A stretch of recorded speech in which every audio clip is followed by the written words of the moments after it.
Welcome to Civics and Coffee. My name is Alicia, and I am a self-professed history nerd. Each week, I'm going to chat about a topic on U.S. history and give you both the highlights and occasionally break down some of the complexities in history and share stories you may not remember learning in high school, all in the time it takes to enjoy a cup of coffee.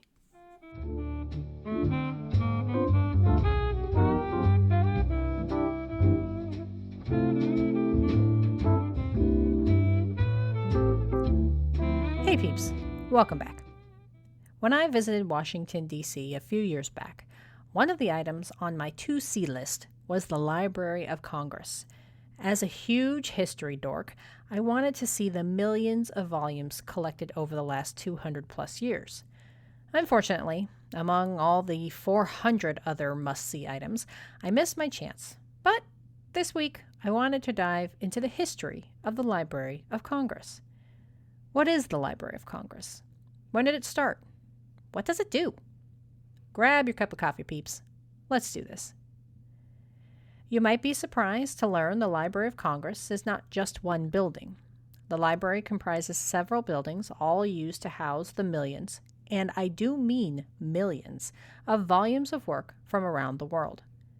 The most infamous is the main library, located just east of the Capitol building on Independence Avenue. Originally, the library was established as part of an act authorizing the move of the Capitol from Philadelphia to what was to become Washington, D.C. in 1800, making it the oldest federal cultural institution in the United States. Second President John Adams signed legislation providing for a $5,000 stipend to procure the appropriate books for the library, as its original intention was to be a resource for members of Congress. In a very typical government move, a committee was established to oversee the procurement, the first joint committee in the United States. A library is nothing without a librarian, and in 1802, Thomas Jefferson approved making the job of Librarian of Congress a presidential appointment, naming the first two librarians who also served as the clerk to the House of Representatives. The framers were avid readers, and the collection quickly grew, only to be destroyed during the War of 1812, when the British laid siege to the capital. On August 24, 1814, British forces advanced on the Capitol building where the library was housed, burning it to the ground. The fire caused the loss of roughly 3,000 books and maps. Upon hearing of the destruction, Jefferson offered his personal library as a replacement. Writing to friend Samuel Smith, Jefferson explained he was planning on offering his library to Congress once he had passed away, but felt the library's destruction provided an opportunity, saying, quote, "I have been sensible it ought not to continue private property, and had provided that, at my death, Congress should have the refusal of it at their own price, but the loss they have now incurred makes the present the proper moment for their accommodation." End quote. Jefferson asked his friend Smith to share his offer, explaining he would accept whatever price Congress was willing to pay.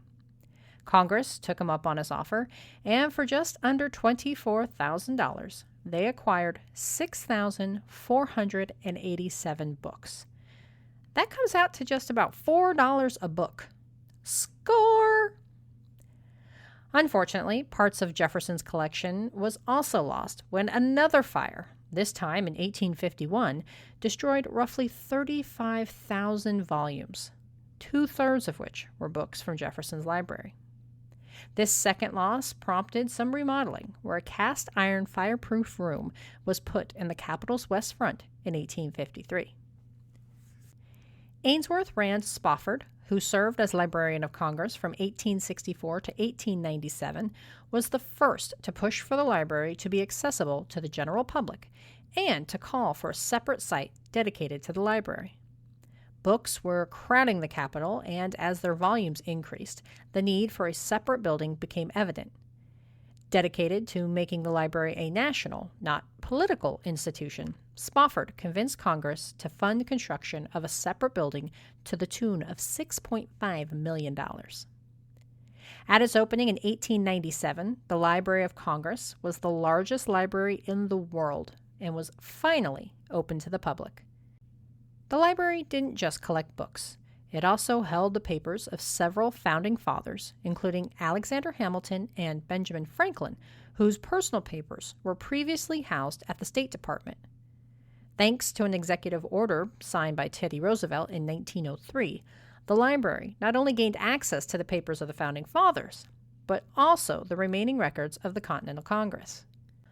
The library also hosts the papers of 23 former presidents.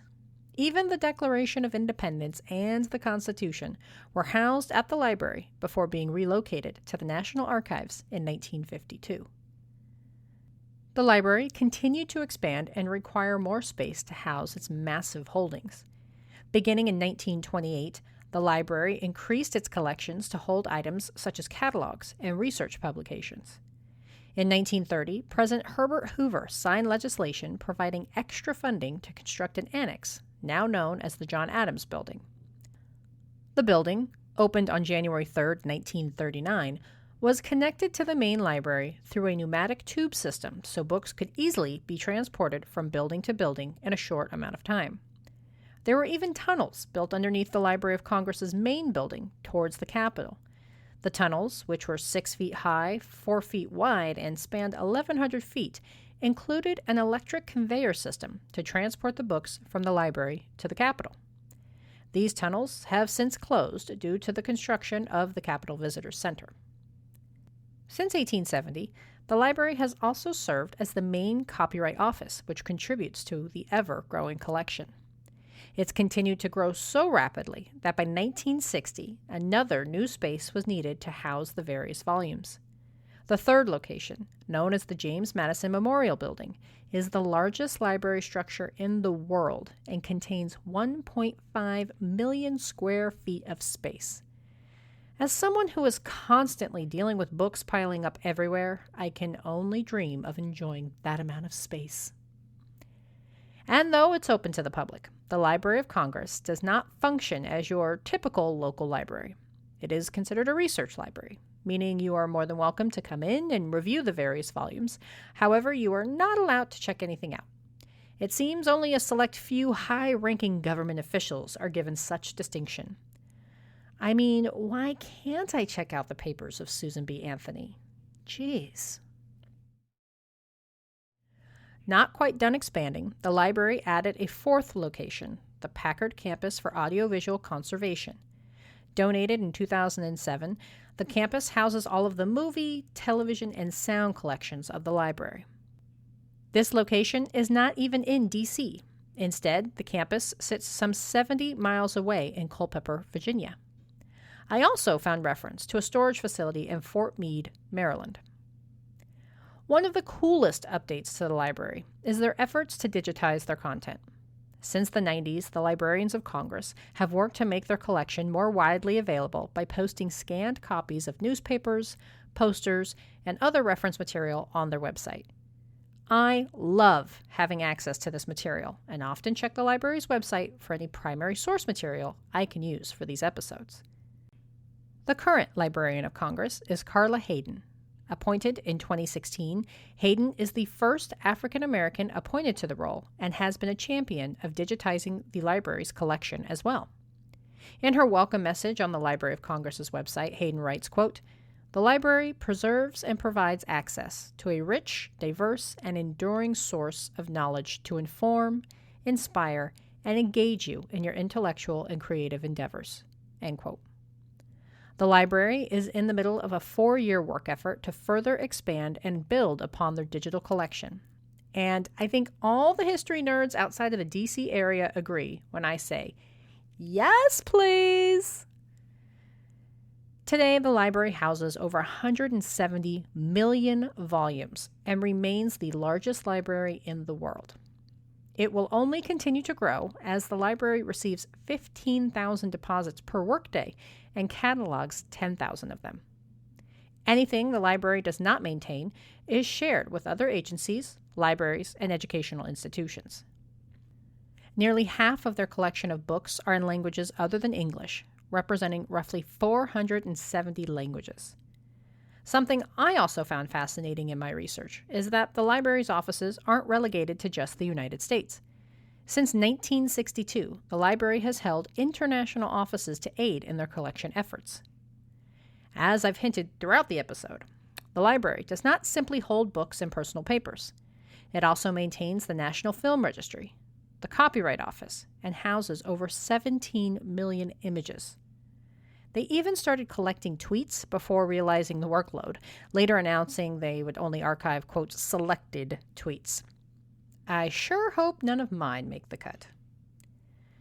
Today, the library operates on a roughly $700 million budget and employs just over 3,000 permanent staff. Their main function is to serve as the research arm of Congress through a service known as the Congressional Research Service. According to their website, they responded to 802,000 research requests from members of Congress and other public and federal agencies in 2020 alone. In 2020, all I did was have virtual happy hours and binge the Marvel Universe. They're making me feel like a real slacker. So, if you find yourself in our nation's capital, consider a visit to the Library of Congress. Due to the pandemic, there are some extra provisions to be aware of, so I would recommend checking out their website before you go, especially if we're still in this nonsense by the time you're planning your trip. If you've been enjoying the podcast, please consider supporting the show with a donation through Buy Me a Coffee. While I will never reach the numbers posted by the Library of Congress, I do purchase a plethora of written material to ensure I do this pod justice. I would like to extend my thanks to recent contributors, Howard from Plotting Through the Presidents, and Tasha. You two are awesome! If you are a history fan and like to chuckle while learning new stuff, I can't recommend Plotting Through the Presidents enough. You can also support the pod through rating and reviewing the show. The places are ever expanding, but I'm currently aware of Podchaser, Good Pods, and Apple Podcasts. Your reviews help spread the word and make me smile. And if you always wanted to learn about something in history, let me know. I love fielding listener requests. You can do this and review source material on the website at www.civicsandcoffee.com. Thanks, peeps. Thanks for tuning in, and I hope you enjoyed this episode of Civics and Coffee. If you want to hear more small snippets from American history, be sure to subscribe wherever you get your podcasts. Thanks for joining me, and I look forward to our next cup of coffee together.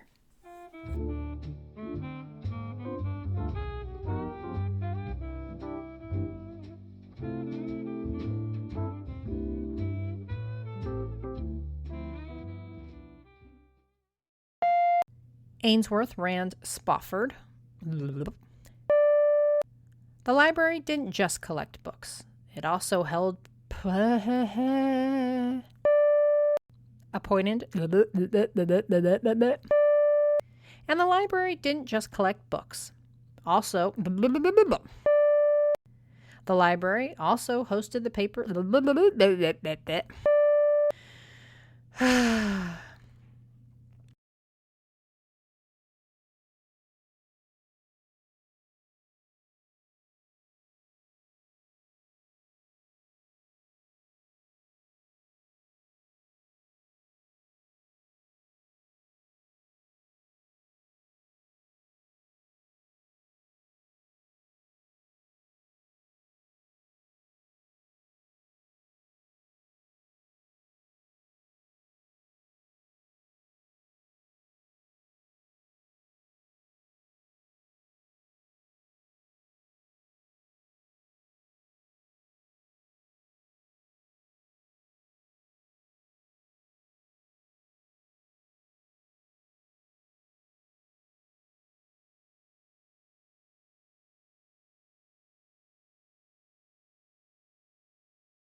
The building, opened on January 3, 1939, was connected to the main library through pneumatic tubes.